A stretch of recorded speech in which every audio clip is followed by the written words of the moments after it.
It's done. Connor McDavid! It's not real! The goal of the year? Panarin! Part of the past. The celebrations? Forgotten.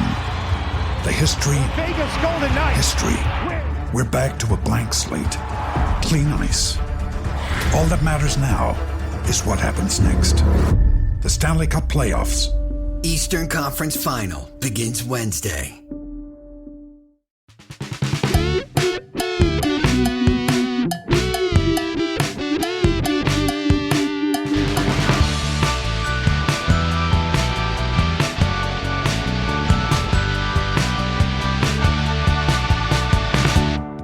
Hail cheaters! Welcome to the I Was Cheating Podcast. My name is Josh. I'm here with Brandon. Brandon, how are you? I'm doing well. I'm going to have a hangover for a few weeks, not just from the end of the season, but also spending the last week in New York. That's a lot. It was great hanging out with you, Josh, seeing some of our friends at the Black Horse for the matches on Sunday. But I think the theme of this podcast stems from a karaoke session that we had in honor of your birthday on Friday night, in which you kicked off things with Elton John's Goodbye Yellow Brick Road. So I feel like I'm going to hear Goodbye Yellow Brick Road in my head as we run through sort of like, I don't know, what are we going to talk about here? Like lessons learned, great performers, etc. Totally. It's just we'll wrap up this season. You can't. I don't really like ending our season with a game week 38 preview. I think there's, we need to give this thing a little bit of finality, a little bit of rest, especially because you and I had good finishes. I mean, not good finishes overall, but good finishes from a relative to where we've been the last few weeks. So we're ending on a high note, which is always kind of nice going into the the next season. I feel like, by the way, on Goodbye Yellow Brick Road, don't recommend it. I do not think that is a good karaoke song. I realized this is a problem that many people who've done karaoke know, which is that feeling when you usually are about 20 seconds into a song and realize very clearly that no one is with you on the song. No one really knows the song. And no one is going to be supporting you while you go through this song. You need at least one of those three things to really be with you there. And it was just my voice, Brandon. And you and I, like, neither of us have great voices for karaoke, really. I think you've got, as I said to you yesterday, I think you've got a great voice for radio and podcasting. And I have a great face for radio. Yeah, you have a great face for radio too. And my voice is sufficient, but neither of us are great when it comes to, we just don't have that belter theater kid energy. I like singing songs. I like karaoke, but I don't have no range, Josh. We have no range. Exactly. Our octaves we're not Harry Nilsson levels. Here's the lesson I learned that night. Sublime songs are there for the taking. So next time you're in a karaoke booth, reach for the Sublime catalog. We missed out on some low-hanging fruit too. We didn't do Say It Ain't So by Weezer. That would have been a classic. I feel like there was one other one that you mentioned that we left on the table. So anyway. You missed my transition, Josh, from Sublime to the Ridiculous, which is the FPL season. Yes. So you mentioned we kind of had a strongish finish. And, you noted on our Twitter feed that, we were kind of weirdly neck and neck. So content creators always get stick for like hewing close to the template. And I feel like the narrative for us on this podcast all season was our scores were so very close. And I don't feel strongly about this, but I feel like you could look back at our teams and say there were important differences in each of our teams every step of the way. So how we ended up so close at the end of the season, and you ended up nicking me by just 1 point. 1 point. Because you captained Phil Foden. It took a brace from Phil Foden on a captaincy to nick me by 1 point. A late goal from Kai Havertz, my final transfer of the season as well. Although honestly, we were kind of neutral on transfers because you made a good transfers. Well, actually, in the end, you made a bad transfer. Joshua. Okay, so that is really it in a nutshell for me. Is I tried to be proactive / active, and my one transfer for game week 38 was Diego Dalot out because, listen, the stock at Manchester United is an all-time low. Yep. And it's pretty high at Arsenal, especially for their defense. Dalot out, Tomiyasu in because he was the only Arsenal defender I could afford. And guess what? He scored a freaking goal. Moments later, not moments later, but minutes later, Dallo scores his goal and puts a clean sheet on top of that. So what was a good transfer turned out to be a bad transfer in the end. Why? Tell me why the lesson learned from FPL. Tell me why the lesson learned is that you just like can't win for trying. Well, I think the lesson is that game week 38 is a real fluky match week, right? Some weird stuff happens. I think that Man United keeping a clean sheet away to Brighton is not a result that I think would have been likely the first 37 weeks of the season. Right. Like, I think so. I don't know that you really made a bad move there. I actually expect that to be a fairly high scoring match. I thought we might see like a 2-2, especially when the news that De Zerbi was out. I thought, oh, great. Well, they might like kind of send him off. I guess I could kind of spin either way. It spun in the, so long, good luck. Well, it turns out De Zerbi quit, and so did Brighton. There wasn't a lot of enthusiasm, in that squad. So, did you end up starting Welbeck, or was he benched? I did. I started Welbeck, and I benched the likes of Chalobah and a number of injured players like Gordon and Dunk. I had to bench. So hindsight being 2020, the move was.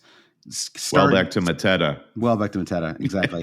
Which would have been, certainly a move. And I think, okay. I mean, the thing is, it's just, again, in hindsight, this stuff is all so clear, and sometimes it's really hard to put yourself back in this place of 24 36 hours ago, whatever, right? And I think at that time I was like, well, yeah, I mean, Villa did just win the Champions League. They celebrated, they partied, but they're a tough, talented Unai Emery team, right? And even though Palace are playing well, and I would arguably favor them to win the match, I did not think that there's this notion that because they got to the Champions League, that every player is just like out on the streets and they're just like hitting each other as hard as they can with sticks in the abdomen because after they've drunk 30 beers. It's a strange picture. And I know, because nobody wants to lose 5-0, right? It's not you still have to show up for work the next day. Exactly. And going back to the karaoke example, we knew when to say when. Exactly. Even in a karaoke. We knew when to switch away from the Elton John and when to switch towards the so who knew Villa would just like 90s. Totally collapse there. But again, Crystal Palace, what a thorn in our side. So what was like 6 weeks ago, we decided to say they were top of the on the beach listings, and Glasner just is developing some sort of a top 6 juggernaut for next season, seeing what players he can keep. At the very least, it's kind of what you hoped would happen when during under Patrick Vieira, right? A couple of years ago. Yes. And it didn't quite. And there were signs there, injuries. Right? Yeah. Well, I think. Yeah, I mean, we honestly probably didn't talk about Palace, since we already called him Villa, about Palace enough this season. I think that Munoz playing really well. Gahey solid as ever. Tyreek Mitchell, I thought really in the second half of the season, developed like a little bit of attacking potential, or whatever. He had some attacking returns, which he just had really never had before. And then Eze and Elise stayed healthy, and Mateta suddenly turned into I don't even really know what he turned into. He's like an asset. An asset. Yeah, very talented forward and amazing form of his career. So, yeah, I think if you're Palace, this is incredibly exciting going into next season. It's almost like that could be almost like a separate pod, like the excitement rankings. I was sad that Luton Town went down. I mean, they went down in such a Luton Town way too, right? Like 6 goals conceded not 6 goals conceded, but 6 goal scores in their final match. And they were always able to score goals. They were always entertaining. They had some fun, interesting players. There was just a lot. Rob Edwards seems cool. Rob Edwards seems cool. Exactly. Like we saw that cool graphic that somebody did. Relegated. Yeah, Like I think it was like NBC Sports here in the they U.S. put a lot of work into They that. decided the Beautiful intern had to graphic. get filters going for Luton being relegated. I'm like, come on, we don't need an image for this tweet. It had to happen to somebody. They're all great clubs that go down. They're equally great clubs who come up. Absolutely. Well, Ipswich Town will be fun. We don't know yet about the Leicester, which just Leicester should be in the Premier League. No, Leicester's up, as is Ipswich, and then it's a playoff between Southampton and Leeds. That's what we don't know. I said that in a weird way, but I did know that. Yeah. So we've got the Southampton Leeds match, which I given what we saw in the second legs of those matches, I mean, we could see some hopefully an open kind of high scoring match. That would be the hope. And, but yeah, I think Leicester being back is great. You and I, so I've said this many times in the pod before, but my favorite stadium experience in England was going to see Leicester play at the King Power. Yeah. Wasn't necessarily the best match, but just from a stadium. Oh, it was a great match. Leicester absolutely murdered them. The problem was you didn't have Harvey Barnes in that match. Well, that's true. I mean, I guess I just meant like it wasn't like a super exciting. Like, what is the? Actually, no. We now have been to the best match that we Chelsea can Man City confidently say 4-4. 4-4. And I would say there were some questions about what the highlights of the season were for me. I would say fantasy wise, I don't have many. Right. I'm glad to finish on a high note. It was not a great season. I got a lot of things wrong. I had a lot of stuff going on in my personal life, kind of honestly beginning in late summer, right at the start of the season, right? We were doing preseason pods. I had, my father passed away. I'm not saying this as excuses, but there was just like a lot of stuff going on. My first on an FPL podcast is somebody blaming the death of a parent for a bad FPL season. I'm just saying, I would say I was less checked in on FPL. I mean, despite doing 2 pods a week the entire season, I was less checked in on FPL than I'd really like to be. And I think it showed in my rank. And so, and I don't like the way that feels. And so I really do want to come out, with a better perspective. I also, I said this before too, but I got a little tilted at the start of the season with the whole Gabriel Saliba thing. It put me in this zone kind of from the very start where I sort of felt like I was chasing points from like the very beginning. I was like, basically, it was like everyone who's really paying attention got Gabriel in or got Saliba in, and I was stuck with Gabriel, and now I'm screwed. And every move I have, it's like I sort of was like, I was just tilted off the bat. It was like losing like a 2-outer early in a poker tournament or something like that, or losing to a 2-outer, and you're like, okay, like just not my day, I guess. Right. And I sort of had that like mentality for too long. And I just like, I missed a deadline this season, which I've like never done before. I was just, so I felt a little, like a little lax. I think that it was sort of, and I think like, whatever, right? we're all, most of us listening. It's a good lesson for all people who play fantasy sports is that you kind of do have to tip your hat to real life events and accept that those take precedence. And if you're taken away from the fantasy game that you really love because of real life things, that's okay. There will be the beautiful thing is that there will be another fantasy season. Exactly. It's like sports. I mean, it's like all sports fandom, right? It's just totally clock resets. For me, this season was kind of wild. You and I have talked a little bit on the pod and a lot offline about it feels like a transitional season, especially for players in the league. Yes. So many young players coming to the fore from Foden and Cole Palmer and Ollie Watkins. Yep. And that is always a challenging moment for veteran fantasy managers who are just like, you know what, the stats favor Mo Salah, and I'm just going to stick to my guns here. And patient, for managers who play the patience game, you're just like, shoot, you can see the game totally pass you by. Yeah. And I felt that in moments this season where I just didn't get hip to certain trends and younger players as quickly as I should. How do you fix that the next season? Like, is it watching more matches? I mean, you moved to Canada. Yeah. Like, we had a lot of stuff going on this year. Yes, and like international affairs and all of that. Like, there's a lot of stuff to distract. Oh wow! So you're blaming now you're blaming Palestine and Israel for wow.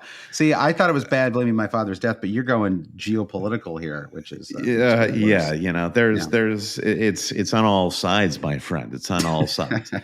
How we fix it is really the thing is it's like kind of like, oh, I put on 15 pounds. How do I get rid of it? Well, you fix it by hard work. Like change your diet, go more work like out. In your case, yeah.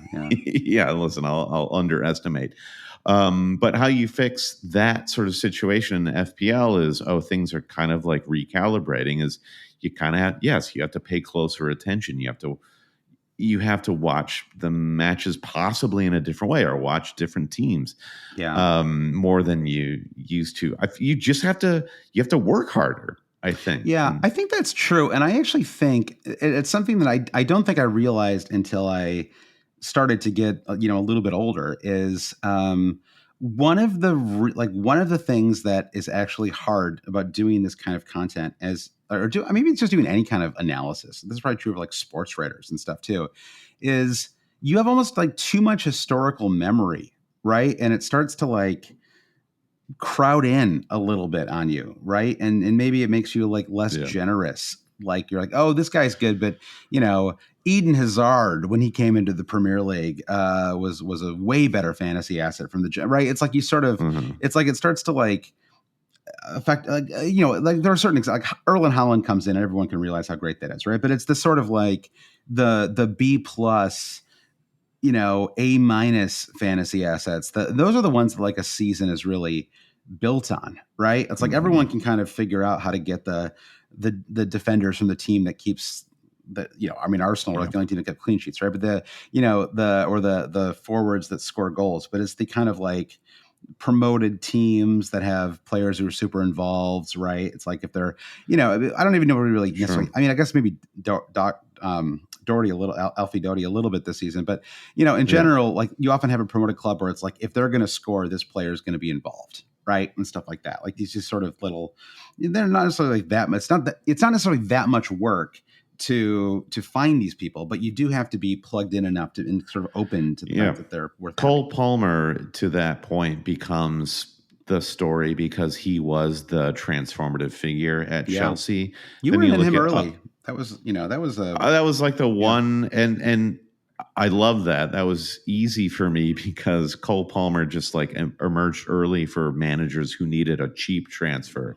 At some point, and Chelsea had these really wide bands of good fixtures that they like remotely capitalized on earlier in the season. And I was, it's sort of like the disappointment in Nicholas Jackson or Raheem Sterling or anybody like that could have put you off the scent of Cole Palmer early on.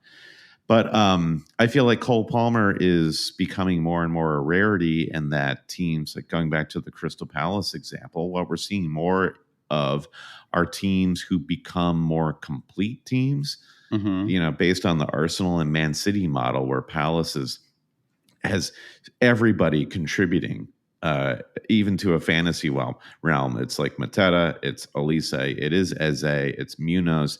You could pick any number of players and you can't fit all of them in your fantasy team. And also Palace, I think, is like, this is going to be the thing I remember most from this season, because Palace, you missed it if you weren't paying attention.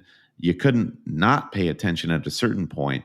But by that point, double game week fever was crippling all of us. Yeah. And I feel like this was a season that could be remembered as one where people who really just were obedient to double game weeks, lost a lot of ground. Although Mateta was great in double game week 34 too. So I think it's okay to that we had some blind spots too. I mean, I think I don't remember doing this kind of analysis at the end of last season, right? So I think that I think it's good that we're sort of thinking this through a little bit. I think for anyone dedicated enough to be listening to a fantasy podcast if the season's over, they're probably doing the same kind of thinking, right? Which is like basically, how do I fix the holes in my game, right? It's like a hitter who's, a career. I'm going to make a baseball, analogy here, but Just go for it. A career 300 hitter, right? Who hits 222 one season. It's like, well, what happened here, right? I'm still like I'm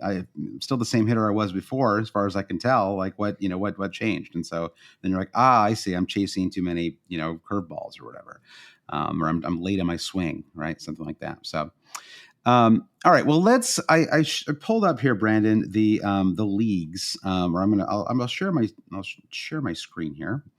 Check us out on YouTube where you can see us share our screens. Yeah, how exciting is that? I know. Yeah, sorry, I must dislike to say it, right? Because it becomes a little meta when I say that. But I could have just been sharing it with you. Yeah, it's basically assumed now that if you're talking, you're on YouTube, so that's good. It's not weird. I know it's still a transition for us, but it's fun. I'm glad that we're starting to do it. I'm getting more used to it. Actually, it took about 4 months to get there.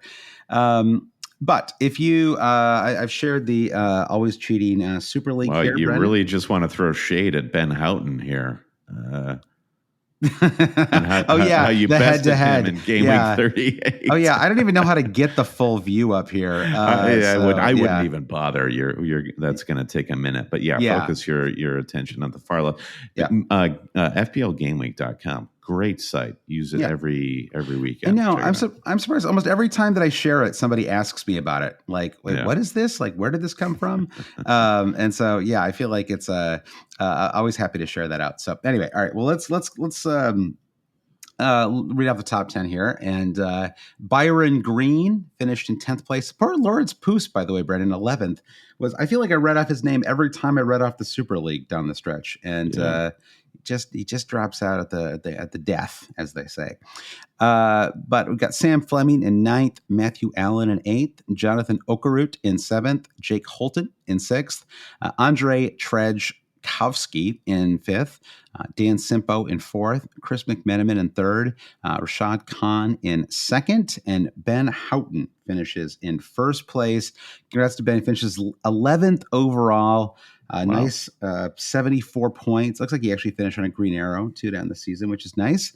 So congrats to Ben. And Ben, I don't believe you're a Patreon supporter, and I'm not throwing any shade here at you, but if you see, we don't have your information, but if you would like to get anything of your choice from the Always Cheating shop, shoot us a note. You can find us on Twitter, or even email us, hailcheaters@gmail.com, and we'll be happy to get something out to you. So as a way of saying thanks and credits. And something I've decided to really, we hinted at this earlier in the season. I've decided to really throw myself into numerology in the summer. Brandon's numerology corner. And I do feel like Ben finishing in 11th overall in the world, there's a doubling there of a 1 and 1.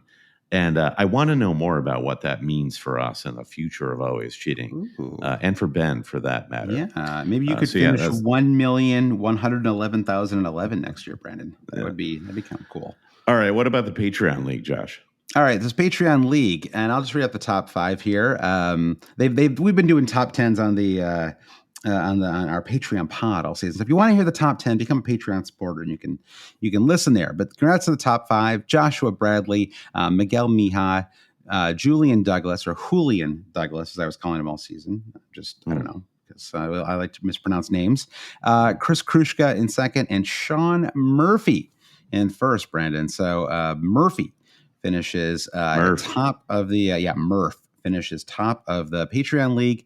And then, Brandon, 2 other exciting bits of news. One is that we have the second half, the Always Cheating second half Premier League, non-Premier League kit contest came to a thrilling conclusion, and it was won by Sam Crook.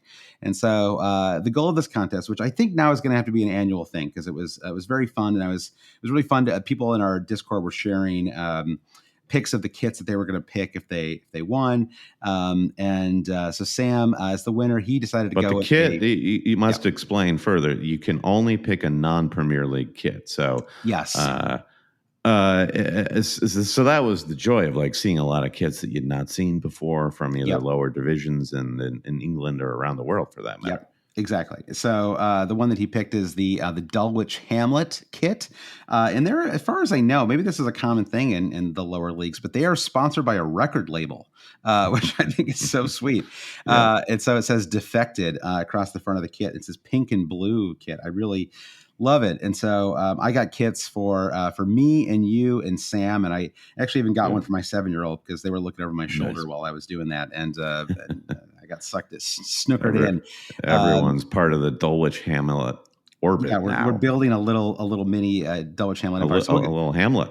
Yeah, so we'll get some photos of those kits and share them out. And but it's a fun contest. I think we'll do it again next season. Sam actually sent me a note and said that he was kind of mired in the 2 millions or something like that when we announced that contest. And he had to be a Patreon supporter, and so he I can't remember if he was already in it or not. Doesn't matter. But he joined the contest and ended up finishing well enough to win the contest, right? I don't think it was like, he didn't finish in the top of our Patreon league or anything like that. But that's sort of the joy of these contests. It's a 38-week season. Sometimes you have a bad start, and the way around that is to invest in head-to-head leagues or start a new league where the scoring starts and game week 20 or whatever, right? It's like just find some new way to keep things entertaining because it's sort of what this is sort of like, I think what I want the theme of the pod to be going forward, Brandon, which is basically FPL is what you make of it, right? That like I'm always going to talk me through this theme. What does that mean? I'm just always going to have my rants and complaints and whatever, and everybody kind of knows that. But there should be, and this is, it's sort of like the make fantasy fun again. But the idea is basically there should always be a way for you to find a way to have fun with this game, right? And you can start. If you're having a bad first 12 weeks, you can start a new league in game week 13. The scoring starts at 0, right? Or you can find a friend who also has a bad start, and you guys can each throw $20 into a pool, right? And whoever wins the next 4 weeks or the rest of the season wins the. It's like all sorts of different ways to make it fun. Okay. Maybe you launch a fantasy team. Like a draft fantasy team. Totally. So to recontextualize that, the theme is stop complaining because the things you don't like about the game aren't going to change. So fix it on your end. Exactly. Stop complaining about the structural part of it, right? If you have a bad game week, complaining about that is always going to be part of the fun of fantasy, at least to me. All right. So that is, and then also I just wanted to quickly shout out the Patreon head-to-head league as well. I know there's a lot of leagues we're talking about here, but congrats to Todd Byerly, producer Todd, who just nicks Paul Parsons, who I think is a Volkswagen supporter too. So he's up there, yeah. So Todd just nicks Paul 73-68 in the head-to-head leagues. Congrats to Todd. I'm not going to offer Todd. If Todd wants something, he can certainly have it. But I think I've sent him about 7. He can make a case. We've sent him about 7 shirts over the last 4 years, so he's probably good and always cheating merch at this point. But if you want to support the podcast, or if we've been helpful this season, you go to patreon.com/alwayscheating. We're going to be taking a month off, and we won't charge our patrons during that month off. We'll be back in July with, content ahead of the season. So I guess we'll be off for about 6 weeks when we ran 6 or 7, something like that. Sounds great. I'm gonna go enrich myself in ways you can't even imagine. Where are you going to India? I'm going to France. I'm going to Paris in June. Which will be great. And also just kind of exploring the outer reaches of my new home in Toronto. So I feel like, we all need to be reacquainted with ourselves. House of the Dragons coming back in June. We'll have some Sunday content. So, so I'm looking forward to it. So that is, I guess that's kind of like the first half of the pod. And then the second half, we got a couple questions. I wanted to just quickly look because it was kind of fun and I was a little surprised. Maybe I'll actually go into it over here, Brent, so we can all do it. Take a look at it. So you and I can take a look at it together here. And whether you're a world-class athlete or a podcaster like me, we all understand the importance of mental and physical well-being and proper recovery for top-notch performance. That's why I'm excited that Unified Healing is sponsoring podcasts on the Blue Wire Network. Unified Healing is a new and super innovative global network of wellness centers powered by Energy Enhancement System, or EE System. If you haven't heard of the EE System yet, then you'll want to listen up. This technology promotes wellness, deep relaxation, purification, and rejuvenation. Wherever you are across the globe, access to a center is easy and affordable. Interested in experiencing the EE system technology for yourself? Go to unifiedhealing.com/bluewire to learn more and find a center near you. That's unified, UNIFYD, healing.com/bluewire. No material or testimonials on the Unified Healing website are intended to be viewed as medical advice or a substitute for professional medical advice, diagnosis, or treatment. Always seek the advice of your physician or other qualified healthcare provider with any questions you may have regarding a medical condition or treatment and before undertaking a new healthcare regimen, including EE system.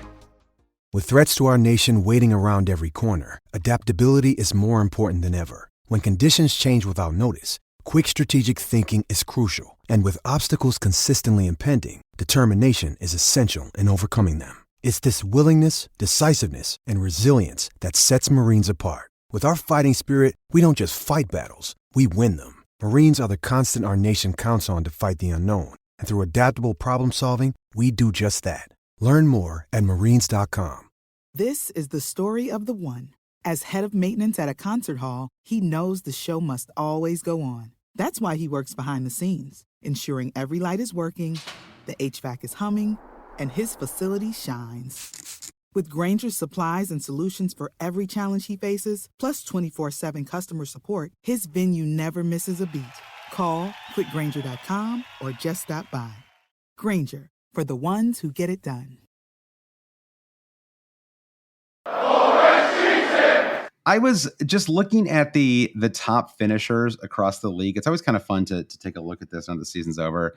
And just the top 5 is hilarious because it's, I mean, first of all, the fact that that Flecken, Mark Flecken, I actually forgot his name for, I thought it was Johan Flecken for a second. The fact that Mark Flecken finishes the 5th overall keeper is incredible because I started him for a run of 1-pointers, Brandon, that you will not believe. Like, and I guess I guess we had some injuries, right? Like maybe that was a factor. Ederson missed some matches. But I mean, it just, I think you were saying before when you and I were talking about this, it just goes to show how hard clean sheets were to come by this season, right? Truly, yeah. Defense was probably the most challenging thing to work around. And everyone's kind of like, where is the cheap solution? You were making fun of me every week on the pod for sticking with Pau Torres. And I'm like, well, what am I supposed to do? Yeah. There were like pivotal moments of Branthwaite ahead of a double game week where, it wasn't like Everton is an interesting defensive story and one that we will think about going into next season is everyone thought Sean Dyche, Everton, great keeper, and Jordan Pickford.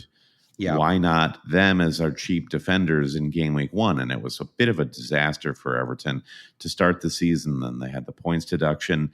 By the end of the season, they were very reliable for clean sheets. Otherwise, it really was just Arsenal. And it was only until Man City started getting some attacking returns from either Guardiola or I don't know who else, but it really was down to Arsenal and picking up scraps wherever you could find them. Yeah. So, I think Flecken is that sort of canary in the defensive gold mine of like, crap, this really wasn't a good defensive season, was it? It wasn't. And even the, and sometimes when that's the case, you can just start to focus on attacking, like defenders can get attacking returns. But this year was really tough with that because every time a Ben Chilwell or a, I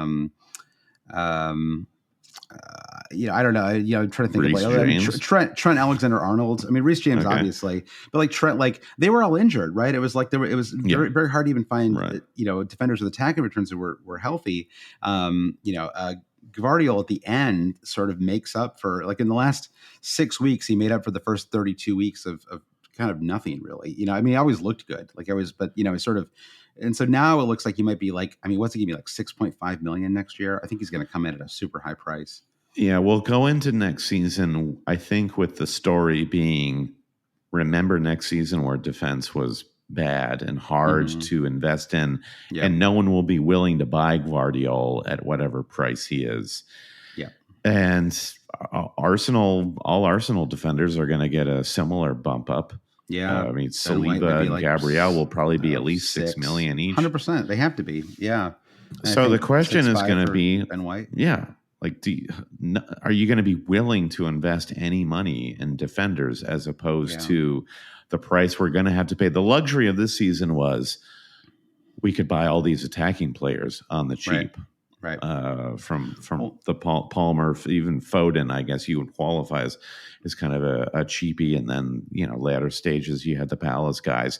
They're all going to get these huge bump ups, and the investment, first and foremost, is going to be there. We're still not going to have any money to spend on defenders who are going to be more expensive than ever. Well, and this is, our friend Mark was talking about this on his podcast recently about how he really hopes they go a little higher with defender with all prices next season. Mm-hmm. I hope I hope that that's the case as well, because my worry would be that someone like Gvardiol comes in at $6 million and that suddenly he'll become like a 77% owned player at the start of the season, right? And I think the problem with the low prices is it just doesn't give you the amount of variety that you want in the game, right? And again, I don't mean to. I'm not complaining right now, right? I'm just saying, like, I hope that, like, my hope is that that we get some that things get really tricky and that it's actually really hard to afford people, because that just makes for a more diverse pool of players in people's teams. I don't believe in this argument at all that players being cheap somehow skews the game. So what if everybody has Cole Palmer? Like, I don't understand what the problem is with that. Why is that breaking the game? It's not breaking the game, but it does. It kind of makes it hard to really care about those players' returns. But that's one player. You're not playing one FPL asset I'm saying every game.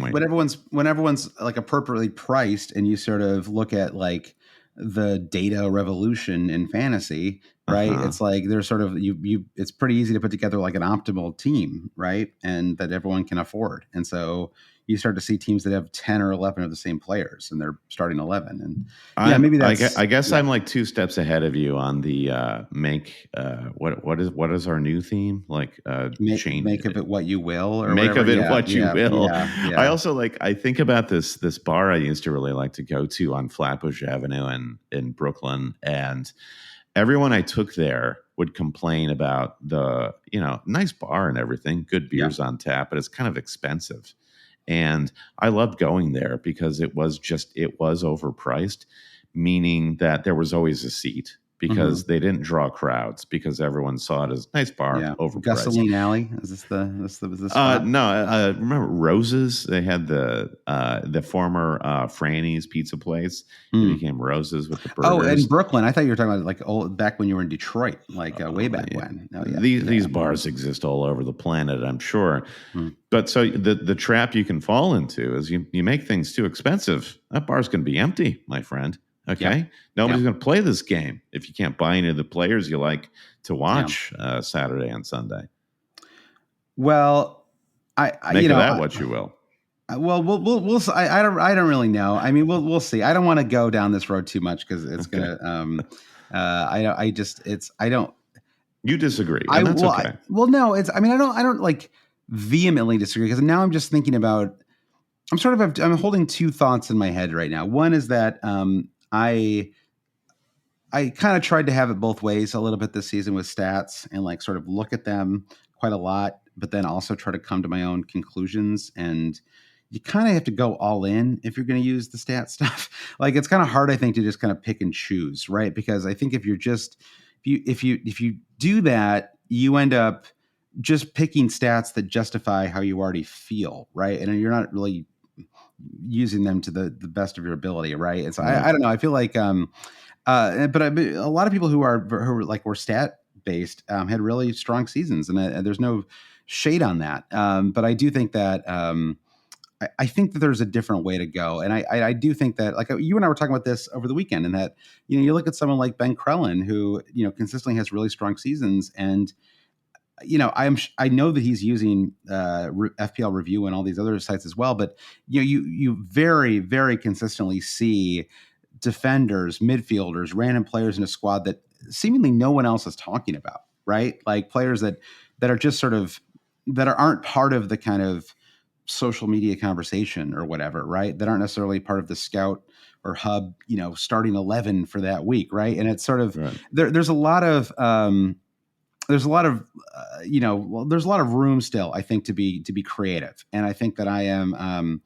I think I did maybe get a little too, and again, this probably happened as a result of being a little more checked out, right? But just sort of getting a little too reliant on what like other people were saying about certain players, right? It's like I'd sort of come on this pod and we'd talk in broad themes, and then when it came to my own team, I would get sort of tortured and twisted in my head and like sort of try to play this meta game where it was like, I know what everybody else is doing. I know what I should do, but instead I'm going to do this because might have an edge, and it's just like you can do that sometimes, but if you do that for 30 plus weeks, you're just in for a lot of misery, right? Like, you have to kind of, I don't know. So it's such a funny thing to be engaged with a community, whether it's you're engaged in the online broad FPL community, whether you're engaged with a podcast, whether you're just engaged with like a group of friends in a mini league where you're asking the question.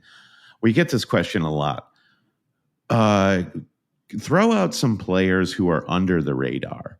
Mm-hmm. And there's like a sort of a weird discordance there of asking other people's opinion for under the radar picks, because like I have the same desire of I want the guy that nobody else has. Right. But it's like, how do you ultimately find your way there is the unsolved question. If the fantasy game is solved, it's solved through all these algorithms or whatnot. The thing that is still unsolved is the who's the player that nobody has because they don't have any stats to appear on these tables, et cetera, et cetera.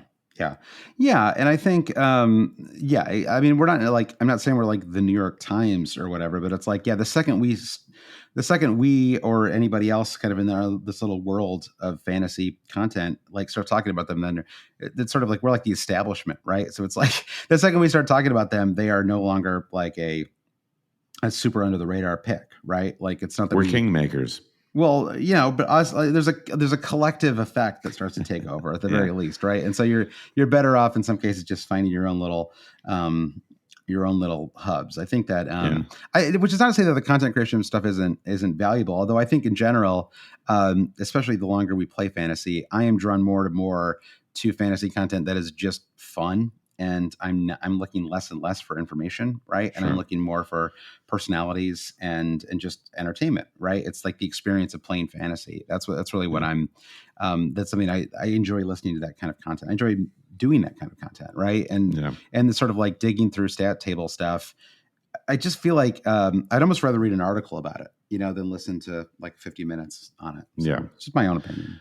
So going back to the goalkeepers that we have on screen here, like if there are any further lessons learned about them, weird picture here in that we're used to seasons past where there's always a cheap shot-stopping goalkeeper that emerges, the Nick Pope at Burnley sort of goalkeeper, and I feel like no one has championed a shot-stopping, cheapish goalkeeper this season. Yet here we are with Flecken. We have Leno as the third highest scoring goalkeeper, which I'd put him in that Nick Pope at Burnley camp.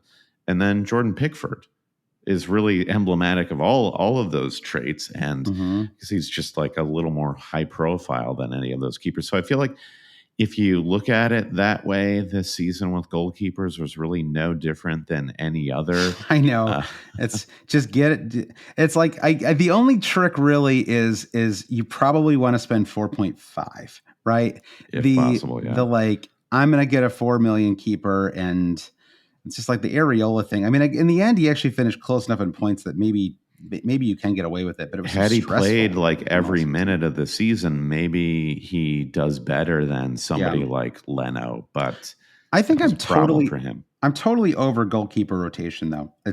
I'm over it. It's next year. It's 1 4.5 and 1 4.0. And if there's no 4.0 that plays, I'm just going to have the backup 4.0 for that like I'm not going to spend more than 8.5 million on keepers because again, look at this, right? It's just it's all these 4 point. I mean, Raya was a little more expensive, but it's all these 4.5 guys, right? Who ended up being the most valuable, and you can't predict when they're going to have those massive game weeks, right? Because they, and in the case of many of these players, their best, I don't want to dig through every single player right now, but some of their best returns of the season came when they would kind of inexplicably keep a clean sheet away to Liverpool, right, or something like that, right?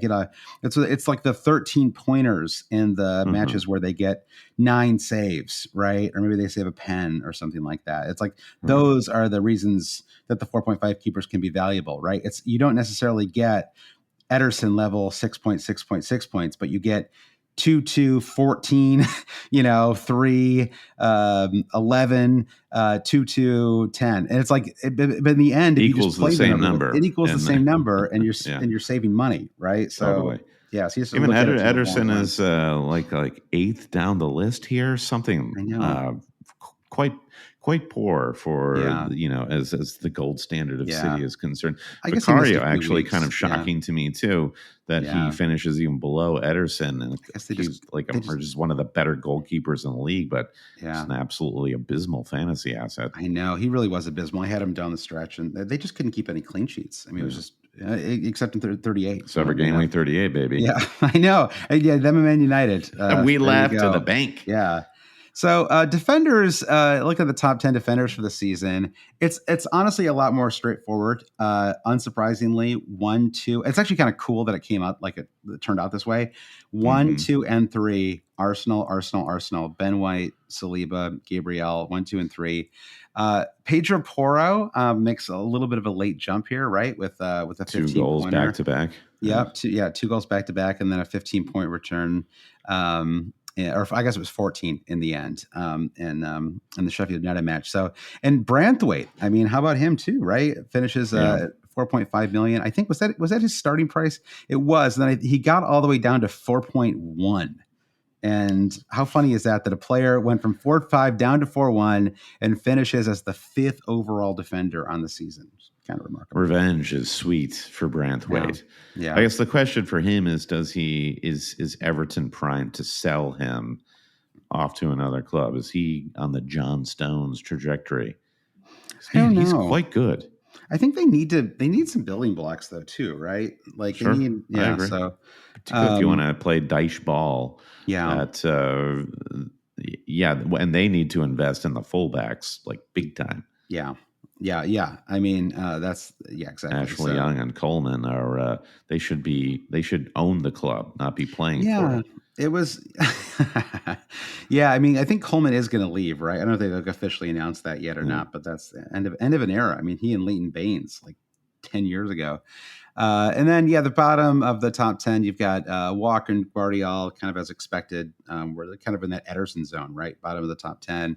Schär really had a strong second half. Trent, who just had a terrible season, really, but did enough Trent things to still crack the top 10. And then Anderson, who had an amazing first half. He's the top point scoring Crystal Palace defender, lest ye all forget.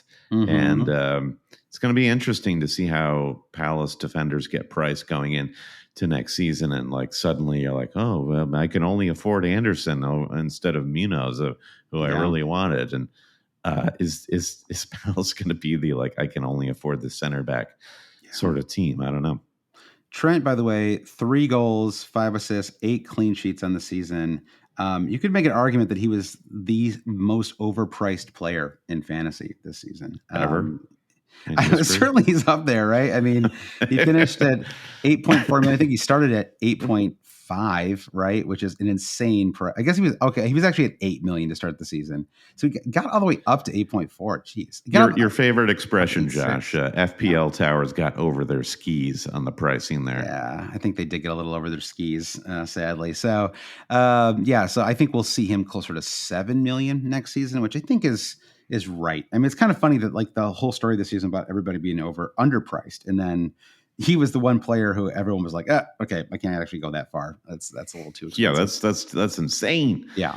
Well, let's move. We'll have to do a little deeper dive into Arnie Slot to see what to expect of Liverpool defense next season. Absolutely. I think there's a lot of meat on that bone going into the season. So, but let's move on to the midfielders. I think you and I talked about this. We've talked about this a lot over the last few weeks, I think, but the sort of changing of the guard in the Premier League and what feels like the rise of a lot of really exciting, talented young players. And you see it right at the top of this table, right? 1, 2, and 3 overall top player in all of fantasy this season, Cole Palmer, with 244 total points. Second is Phil Foden, and third is Bakary Saka. Right? I mean, those are your three best young players in the Premier League, all finishing 1, 2, and 3, and not necessarily in that order in terms of who I'd want. I guess like if you were just building a team, you would. I think I would still want. I want Foden first. I think I would still want Saka over Palmer, but Palmer is certainly. You're crazy, dude. What are you talking about? Well, the numbers are right here in front of you, and Palmer played numbers. Fewer. Yes, I don't mean a fantasy team. I mean like if I was like building like a Premier League, if I was buying a Premier League. Even still, well, Saka's season, there was something missing for me in stretches during the Arsenal season in Saka's game. And I feel like the way Palmer played centrally and just was a real string puller. Now, the beauty of Arsenal is Saka's interchange with somebody like Odegaard, and there is a real complement happening there. Palmer, I think maybe he gets the bump because he's got more free reign because he doesn't have the quality of somebody like Saka to have that interplay with. That's actually an interesting question fantasy wise too. Do his numbers go down a little bit next season if he's surrounded by more talent, right? Like if Nkunku is also starting next season, does that which he should does that impact him a little bit? Or he just becomes the next Frank Lampard. Right. Yeah. Just he's on pens. He just like when Lampard in his day was an amazing fantasy player, season to season. He and Gerrard, kind of same. So we'll see. We'll see what happens there. And then Son and Son. I mean, just the fact that Salah finished fifth, though, I think is really remarkable. I mean, he didn't actually end up missing that long either. I guess he had.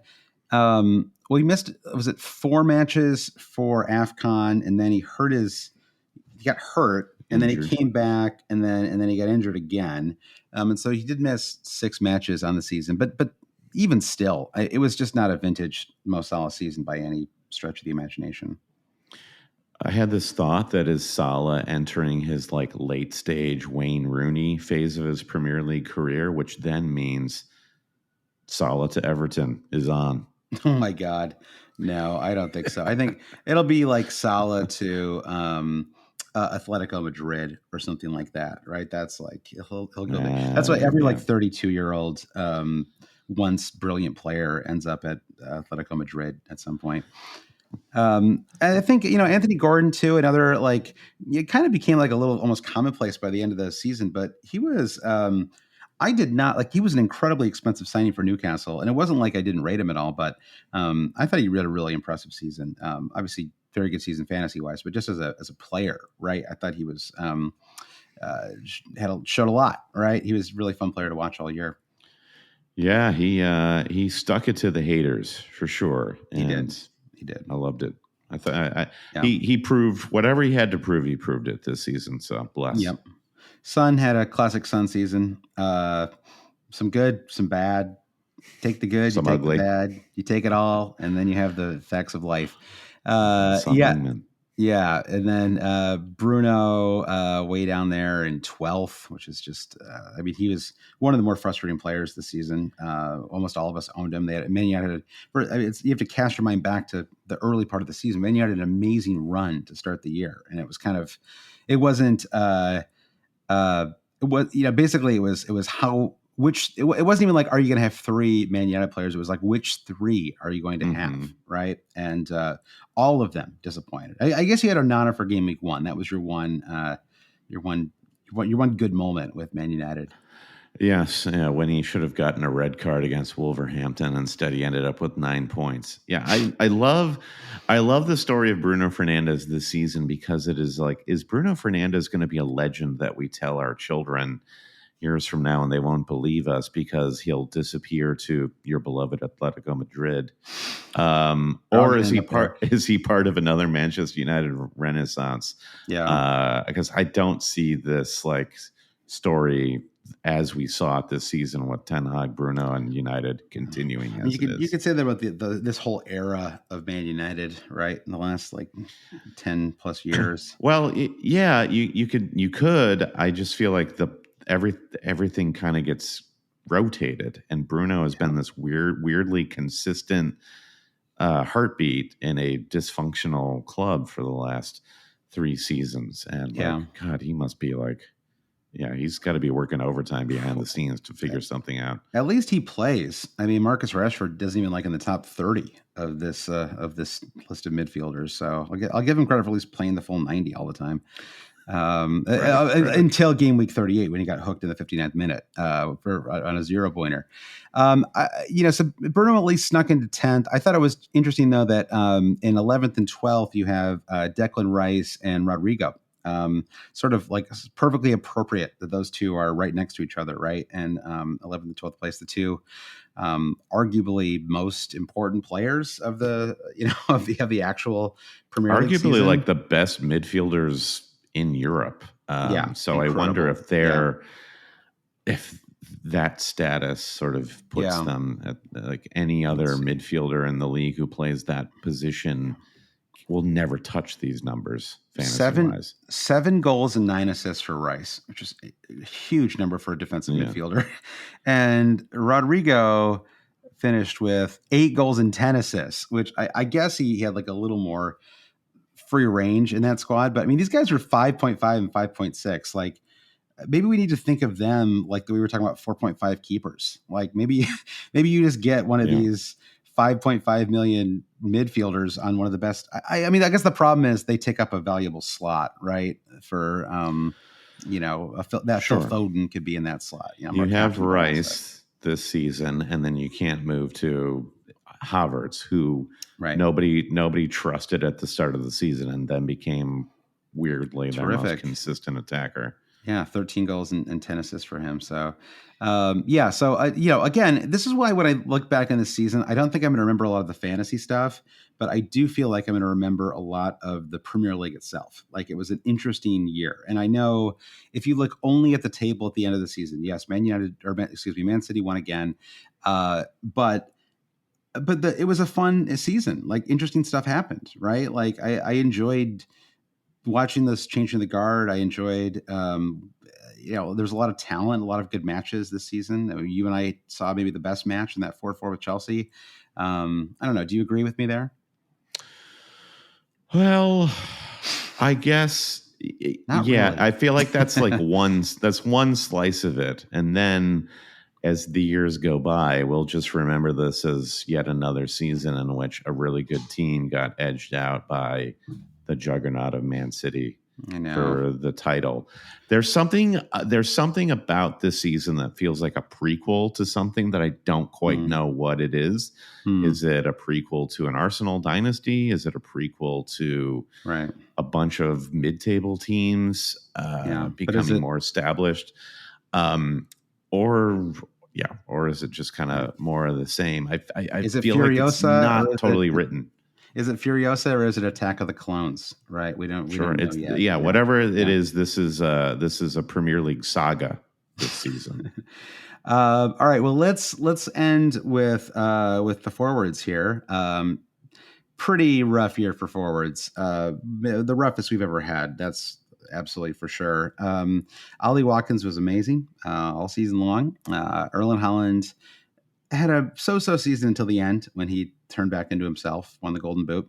A bit for like one game, maybe. He got a handful of penalties and had one match where he scored some proper goals. I'm not really having it with Haaland this season.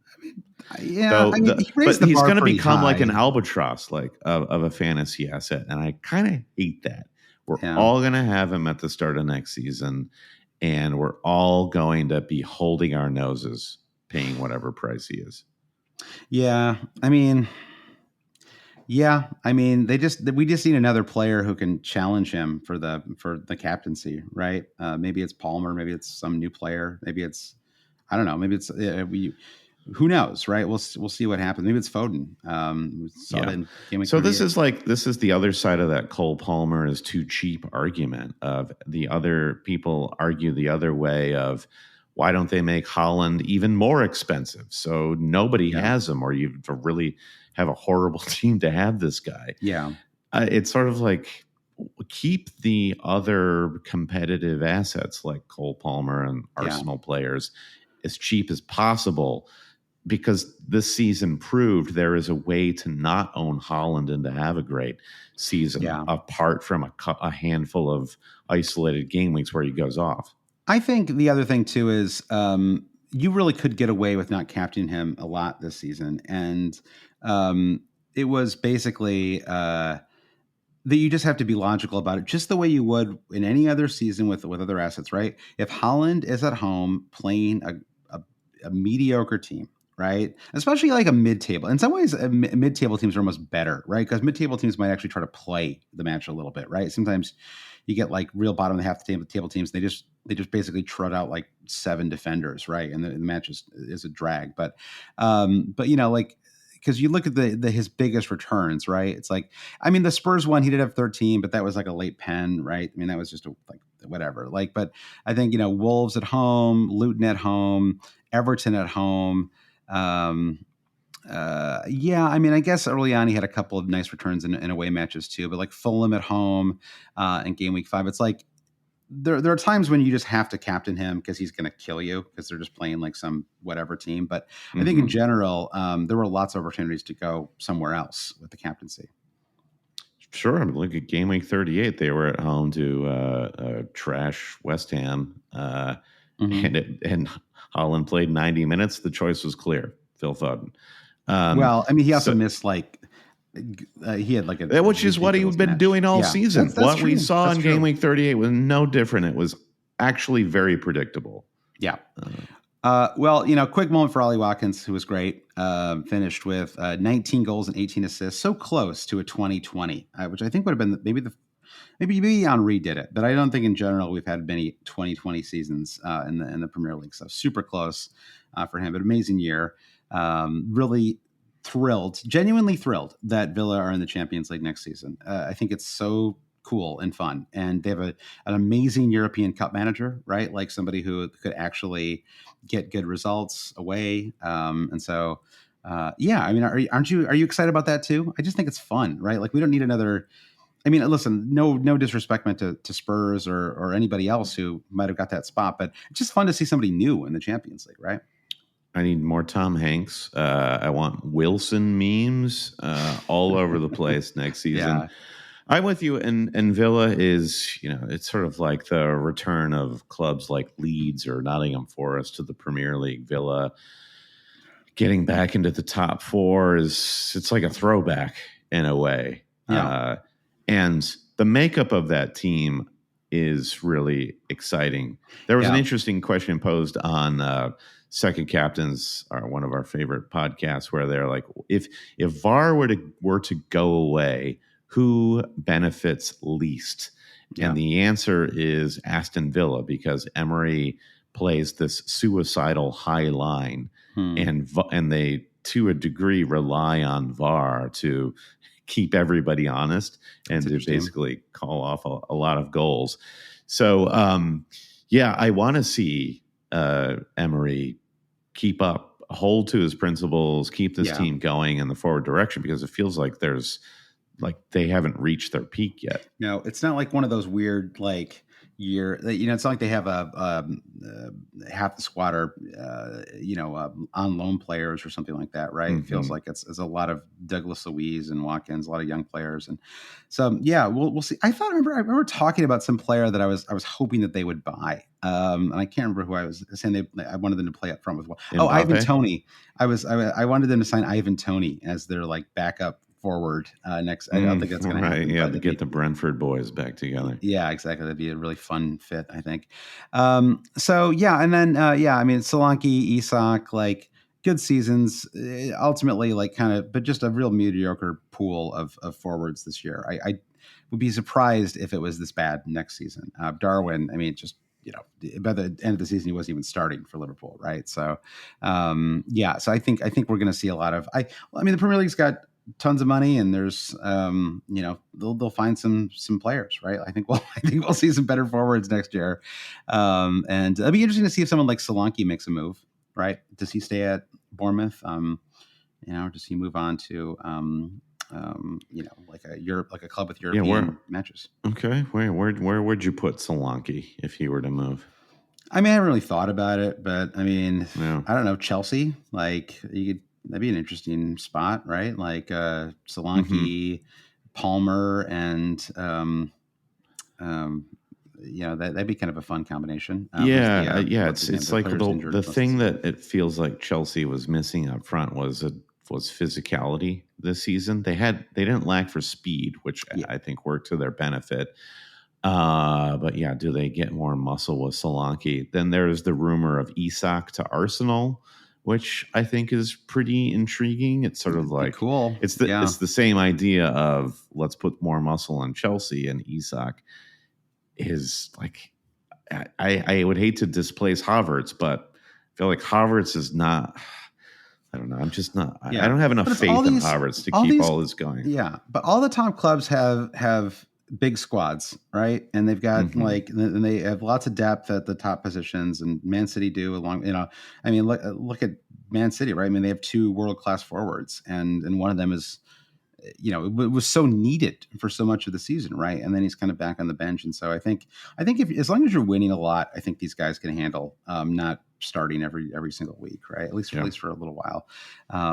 So yeah, I think that'd be cool. Yeah, so Isak to Arsenal, Solanke to Chelsea. Let's make it happen. And Cuckoo was the player. Mateta to Manchester United. We'll never hear from him again.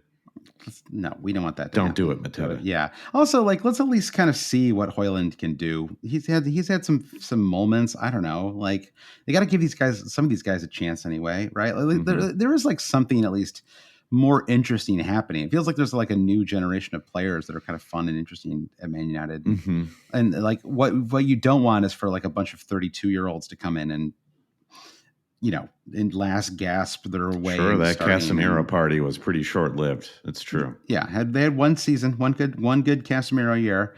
So all right, well that's your Premier League, I don't know, kind of FPL stats overview. Let's just pick, Brandon. I think we've covered a lot of these questions, but let me find one question here. Sure. How about that? Yeah. Let's see. Pick a good one. Yeah. Okay. How about this? Sam C asked about price predictions. Do you have any early price predictions? Let me just throw a couple of names at you. And sure. Throw a name. I'll give you a price. No problem. All right. Ollie Watkins. I'll go 9.5. That sounds about right. He might get 10. 10 feels crazy, but 9 feels true. But possible. But if you get 9.5 feels right. But if you told me there was a Champions League team that had a player who had 19 goals and 18 assists, and, then 10 wouldn't be crazy, right? It's sort of like so. I think that you could make a case for it. How about Cole Palmer? And his final price to end the season was $6.3 million. I mean, he's got to be he's in the 8.5 to 9 range, I think. I think 9.5, something like that. I don't think he gets double digits either, but I think 9.5 maybe sounds about right. All right, what about Trent Alexander-Arnold? 4.0. I think like they built probably a little 6.5. Okay. I was going to say 7 because sometimes they kind of it's like they take into account that a season could be a fluke, right? And so they don't always go as high or low. That's why someone like Palmer probably won't go from 6.3 million to 11.5, right? There's usually an element of like this could be a little fluky. All right, what about Ben White? Finishes the season at 6.1 million. Top. So I want to defender. take this. I want to take this in totality with the whole Arsenal defense. Okay. Yeah. So it's sort of like Ben White's gonna be 0.5. Ben White is basically Trent to everybody else's Robertson and Arsenal. So Ben White will be 0.5 more than Saliba and Gabriel. Yes, I agree. Interesting question is, will Saliba and Gabriel be the same price? Or does so. Gabriel, because he like scores more goals, does is it They didn't do it last season, and he scored like several more goals than Saliba. So I think White's 6.5, and I think the other two are 6 million. Yeah, probably. How do you go any lower than that? I kind of think you put Saliba and Gabriel at 6.5. Ben White, maybe he's also at 6.5, and then that could be a fun argument to have at the start of the next season of how what do we think is going to happen in that defense? Yeah, that's true. I feel pretty good about my 6 million. Like that's that. I'm going to call that Josh Landon's lock of the pod right there. Brandon. Okay, lock it in. All right, let me find a couple more. Okay, Phil Foden is an interesting one. He was 8.5 this season. Finished at 8.5. Yep.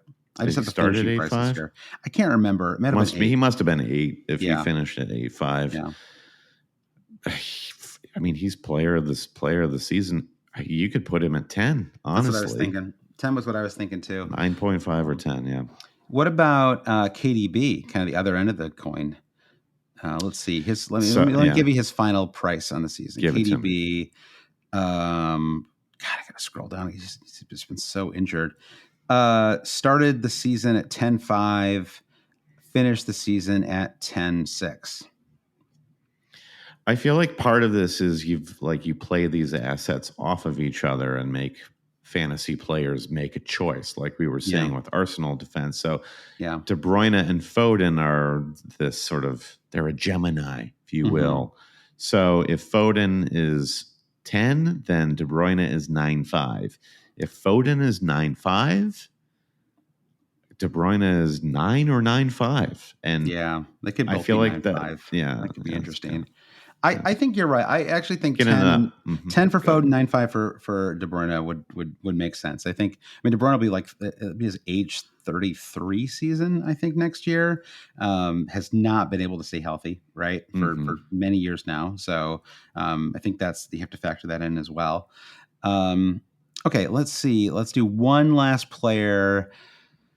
Oh, let's find a good one. Oh, well, how about Mo Salah? Finished the year at 13.4 million. Finished fifth among midfielders for points. Did miss a couple 11. Matches. 11. I think he stays higher than that. I'll say 12. I think they keep him a little higher. We should be writing these down, but I think 12 feels right to me. All right. Well, I think that's. Oh, wait, how about Haaland? 14.3 million is his final price. Where do you put him? Maybe they ding him a little bit for inconsistent form, and he drops to 13.5. But okay, so you talk about Salah and De Bruyne, and still up there with best players in Europe, but as far as fantasy is concerned, slightly marginally diminishing returns. They take a bump. Haaland's still young, still very much on the uptick. So you can't ding him too hard, but I do think he comes down 0.5 in price just to rattle the cage. Yeah, I think 13.5 would make sense. He scored what? How many goals did he end up scoring? 27. No, the season before. Was it 33? No, more than that. 38. 36. So we went from 36 and 9 to 27 and 8. So that's a 25%. Goal reduction and a slight assist reduction. So I think a tiny bit of regression to 13.5 would make sense. I agree with that. All right. Well, that's the pod. We ended up having a lot to talk about. Thanks everyone for listening. We'll be back. I don't know. Let's say 6 or 7 weeks from now, something like that. We'll let you know. It's all the reason to subscribe to the podcast, and then you don't have to worry about it. We'll just pop up. That's true. And on that note, Brandon, why don't you Well, why don't you tell people how to subscribe and then also say thank you to our producers? If you Absolutely. We cannot say thank you enough to our Patreon supporters who have been with us all through the season or at any part of the season. We totally respect you and certainly and appreciate you. And if Patreon is not your thing, just for free, something you can do to help us now and through the off season is give us a rating or a review wherever you subscribe, be it Apple, Spotify, and God help you if you get your podcast on Stitcher, but we'd appreciate a 5-star review there as well.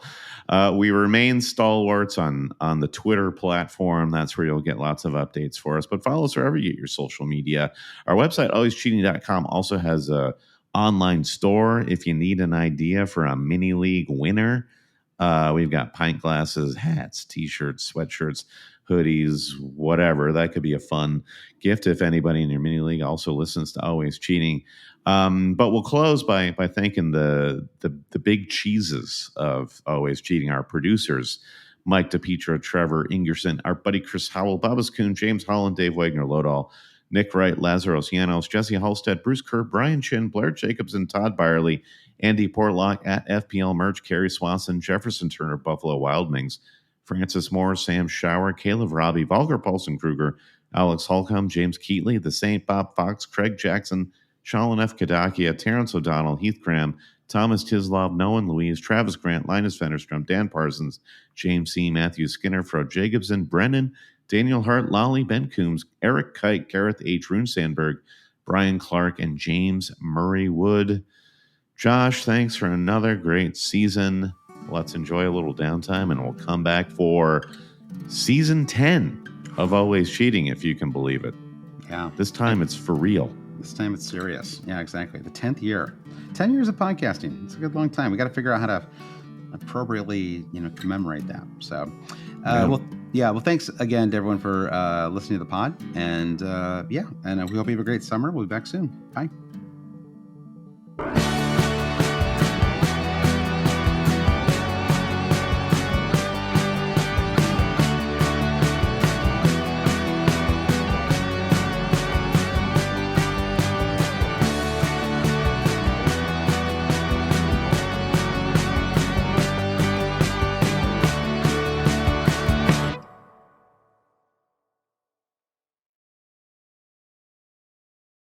Primary Election Day is Tuesday, June 4th. Now is the time to make a plan.